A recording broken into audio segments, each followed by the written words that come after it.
Всем привет снова, мы вернулись. С нами в студии прекрасная Екатерина. Всем привет! Катя, расскажи немножко о себе, где ты сейчас работаешь, чем ты сейчас занимаешься. Меня зовут Екатерина Есина, я HR-директор компании Нейти. Занимаюсь в компании всем, что связано с персоналом. Задач много, и они все очень интересные. Круто. Ты сегодня рассказывала а, про подружить разработчиков С с клиентами. клиентами. Классно. Можешь немножко вкратце нам рассказать, о чем был доклад? Вкратце доклад был о том, каким образом мы создаем атмосферу, в которой каждый из разработчиков чувствует, что такое клиентоориентированный сервис, потому что у нас в компании есть два типа клиентов. Это непосредственно наши сотрудники и наши заказчики. Абсолютно все, что мы делаем, оно ориентировано и на тех, и на других. И вот это первый шаг к тому, чтобы каждый из разработчиков увидел, что это такое при общении первоначально с рекрутером, потом при общении с инспектором по кадрам, с бухгалтером, офис-менеджером и так далее. То есть абсолютно весь бэк-офис, который работает у нас в компании, он, соответственно, показывает, транслирует, как нужно относиться, как нужно взаимодействовать, как нужно решать вопросы. Ну и плюс я рассказывала о множестве проектов, которые у нас в компании успешно реализованы для того, чтобы была прозрачность, чтобы была человекоориентированность, для того, чтобы каждый сотрудник мог увидеть, что прекрасно есть в нашей компании, порадует друг друга. Ну и плюс я рассказывала о том, как мы внедрили, соответственно, разработку регламентов клиент-ориентированного сервиса и как мы уже это реализовали для каждого из сотрудников. Круто. А что за регламент? Он как выглядит, где он находится? Регламент – это свод основных правил, ценностных первоначально, далее уже поведенческих и кейсовых, которые каждый из разработчиков проходит в своем дивизионе. Первоначально, когда мы поставили задачу разработать регламенты, было ощущение, что это должен быть какой-то один стандарт на всю компанию. Когда мы собрали фокус-группу из наших ребят, из руководителей дивизионов, руководителей проектов, самых клиентоориентированных разработчиков, самых клиентоориентированных консультантов, в процессе уже обсуждения мы увидели, что регламентов будет 5. Они, соответственно, у нас 5 дивизионов. Они ценностно все совпадают по основным, соответственно, вещам, принципам и ценностям совпадают, но то, что касается наполнения, они различны, и это, наверное, прекрасно.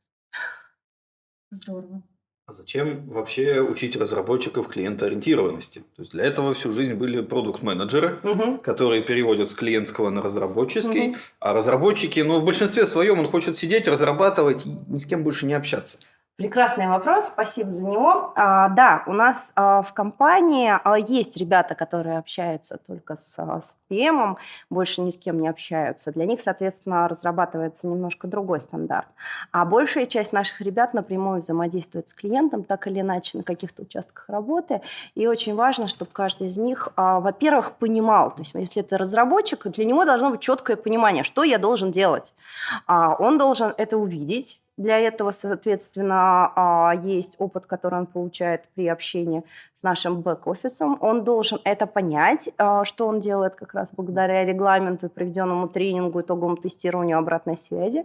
Ну и плюс он должен оценить, насколько правильно он поступает, действительно ли он, соответственно, взаимодействует именно так, как ожидает компания. И здесь нам, соответственно, уже помогает сбор NPS, который у нас проводится каждые полгода.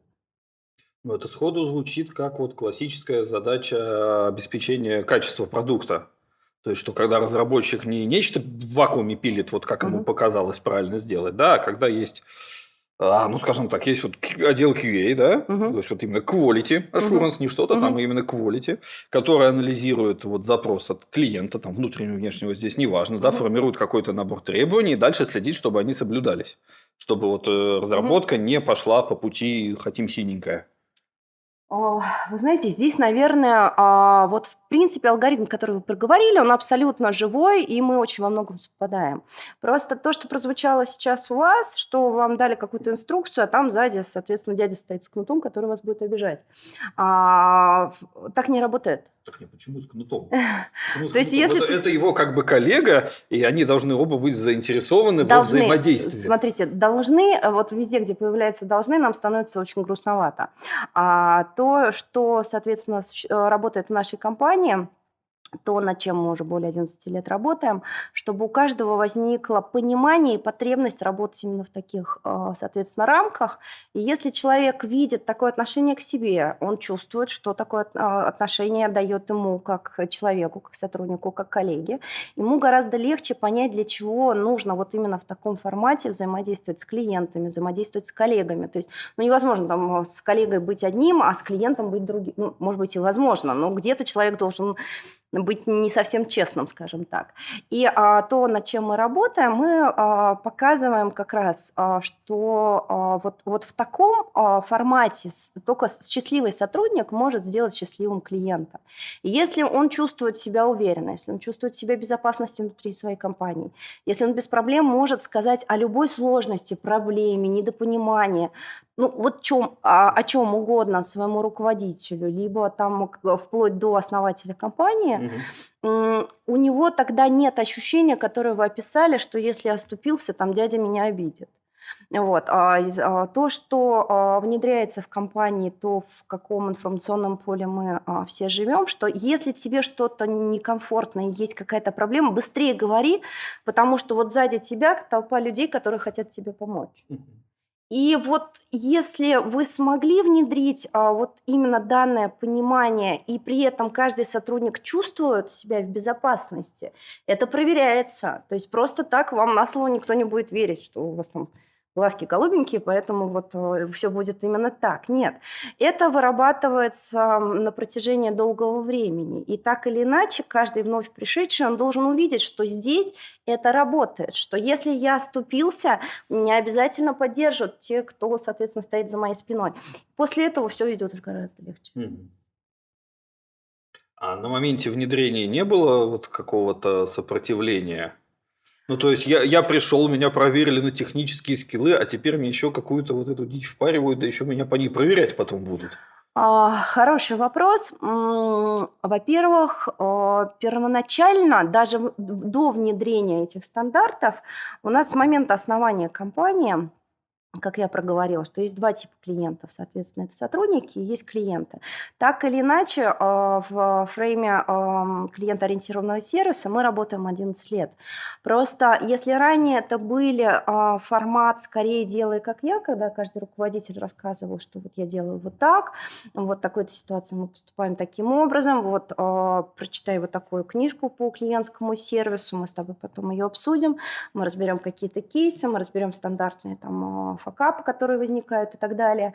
Просто сейчас с ростом численности и так далее мы увидели, что вот такие диалоги, они становятся часто повторяющимися, потому что так или иначе сложности возникают, в принципе, в одних и тех же местах. И когда там у тебя 2 человека, ты это рассказываешь там 2 раза. Когда у тебя более 300 человек, уже становится очевидным классификатор каких-то сложностей, которые возникают. И когда мы смогли с руководителями донести ценность разработки данного стандарта до каждого уровня сотрудников, тогда все пошло нормально. Вот. Да, у нас были очень серьезные опасения. Я сегодня как раз рассказывала о том, что мы такие молодцы, мы регламент разработали, а теперь вот можете его съесть. Вот. Мы очень готовились долго как раз к внедрению для того, чтобы минимизировать сопротивление. Как раз тогда у нас возникла новая позиция тренера внутрикорпоративного. Ну и плюс нужно отдать должное и с радостью похвалить, испытать гордость и так далее за всех руководителей наших дивизионов, за руководителей проектов, которые были именно включены в данный процесс. И проработка как раз ценностного предложения данных стандартов, она шла со всех сторон, и это обеспечило, ну, наверное, вливание в нашу жизнь с минимальным сопротивлением. То есть было не так страшно, как мы думали. Мы думали, что будет гораздо хуже, вот, но все прошло успешно. Мне кажется, это просто частый кейс, когда мы молодцы, у нас есть регламент, он есть на бумаге, но в реальности он как бы не работает. Вот вы как отслеживаете, что он работает, что эту историю принимают, ей руководствуются? Мы каждые полгода проводим опрос удовлетворенности клиентов. То есть, ну, это вот такая метрика, Она у нас существует уже с 2015 года, точно так же, как и NPS, соответственно, проводим барометр настроения для сотрудников. И это все, ну, наглядно, скажем так. Вот уровень подрос за год. Здорово. А что делаете, вот когда в результате этого опроса вот выясняется, что есть человек, просто хамло, матершинник, но работает как боженька. Вот что с ним дальше делать? У нас не было ситуации, что был хамло и матершинник, но если смоделировать, я предполагаю, что если клиент условно ставит ему оценку 10, и при этом, скажем так, он абсолютно счастлив, и ему нравится, что он хамло и матершинник, ну, возможно, такое может случиться. Ну, наверное, мы скажем, смотри, какая оценка. Вот. Здорово, что ты можешь общаться с разными клиентами по-разному. Вот. И, наверное, все. Окей, принято. Сложно представить такую ситуацию, но может быть. Слушайте, а как вы продавали эту идею бизнесу? Потому что это не просто, что давайте мы сейчас сядем регламент, начнем его вводить и заживем по-новому, да? Как ты сказала, вы там, значит, ввели тренера, значит, деньги Вот. на Давайте оплату, расскажу. еще что-то. Это классная очень история. Ну, изначально клиентоориентированный сервис существует в нашей компании с момента основания. То есть это то, что было поставлено во главу угла основателями нашей компании при создании более уже 11 лет назад. И, соответственно, с точки зрения основателей компании все было очевидно. А далее, когда мы начали расти, масштабироваться, у нас появилось 5 дивизионов. Вот те особенности, которые начали возникать при тиражировании, там условно 20 человек, 100 человек, там 300 человек и так далее, все находились в одинаковом информационном поле, и руководители дивизионов также увидели, что здесь есть. И, соответственно, какой-то продажи бизнесу идеи не было, потому что основатели видели, руководители дивизионов видели. Сложность была у руководителей проектов, потому что они множество раз проговаривали там какие-то одинаковые кейсы, получали там фидбэки от своих сотрудников, что возникла такая-то сложность. И нам нужно было просто отработать и договориться, что, ребят, вот мы понимаем все, что мы тратим кучу времени вот на это. Все видят. Нам надо разработать. Все сказали: о, это ужасно, это очень долго, это очень сложно. Давайте сделайте сами. Вот. Тогда у нас был, вот я рассказывала сегодня, что у нас был один заход очень ленивый, когда мы нашли компанию, которая говорит, что мы разработаем стандарты. Мы сказали: о, классно, разработайте стандарты. Обещали несколько раз с нами просто пообщаться и сделать то, что нам нужно. Действительно, мы пообщались несколько раз. Тот конечный продукт, который нам показали, но мы увидели, что это не мы. Это микс каких-то технологий, микс чего-то новомодного, какие-то ключевые фразы. Ну, в общем, мы поняли, что это дорабатывать гораздо дольше, чем написать с нуля. Все сами. Такие опять самим, да. Вот. И тогда, в принципе, все очень хорошо совпало. У нас был корпоратив ежегодный, когда мы свозим всех в Казань. Мы просто договорились, что мы к этому времени все останемся, то есть на несколько дней подольше. Мы договорились, как я проговорила, что с ключевыми разработчиками-консультантами, к чему мнению мы прислушиваемся, которые действительно понимают, что такое клиентоориентированность. Мы также описали проблему, какая боль у нас есть, что мы хотим делать. Абсолютно все восприняли замечательно, даже несмотря на то, что там это попало на выходные дни.